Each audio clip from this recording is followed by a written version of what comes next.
Halo Sobat Samuel, apa kabar? Nama saya Fitra Faisal, Senior Economist dari Samuel Sekuritas. Seperti biasa, kita akan membahas apa yang terjadi seminggu ke belakang dan akan menerawang seminggu ke depan. Seminggu ke belakang apa saja yang terjadi? Ada pengumuman surplus neraca perdagangan.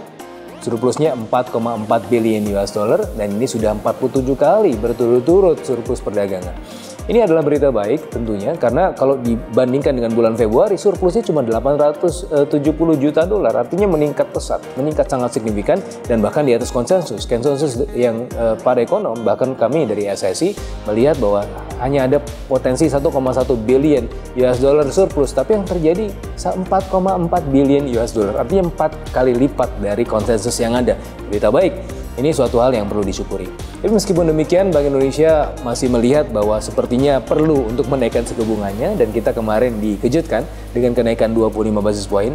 Sebenarnya nggak terkejut sekali ya, karena memang sudah diduga bahwa tekanan terhadap rupiah itu sudah sedemikian tinggi sehingga ya biar bagaimanapun mungkin ya best scenario-nya bahwa Bank Indonesia harus menaikkan suku bunganya 25 basis poin. Tapi kita masih melihat bahwa tekanan rupiah dalam hal ini itu ya memang masih bisa diantisipasi dengan cadangan devisa, tetapi kalau sudah seperti ini tekanannya tidak-tidaknya butuh 50 basis poin lah kenaikan. Artinya 25 basis poin kemarin itu sepertinya akan ada kenaikan lanjutan ya, entah itu di bulan Mei atau di bulan Juni kenaikan 25 basis poin lagi.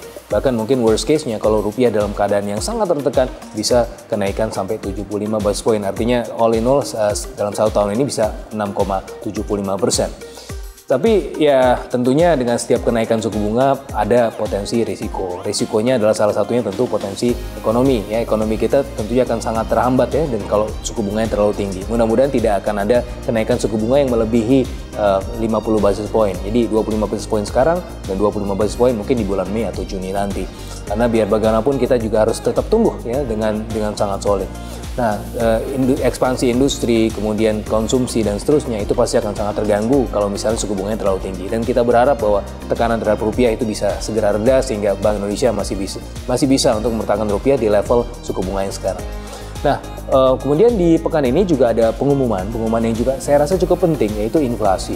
Nah, inflasi ini sudah taming down menurut kami ya tidak akan setinggi di bulan sebelumnya karena sebelumnya ada lebaran dan di bulan ini pengumuman di bulan April inflasi di bulan April seharusnya sudah bisa di bawah 3%. Ya, prediksi kami antara 2,6 sampai 2,7%. Oke, good enough.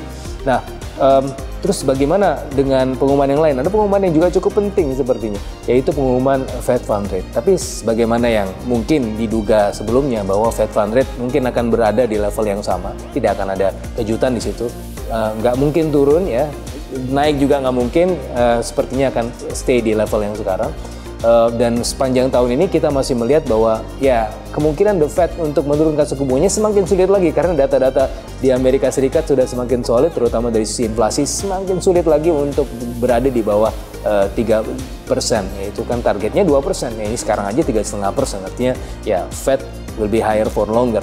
Nah, kalau Fed sudah seperti itu, apa akibatnya terhadap rupiah? Tadi kan sebagai skenario yang paling buruk adalah ya dinaikkan lagi suku bunganya. Sekarang saja rupiah sudah berada di level 16.200-an.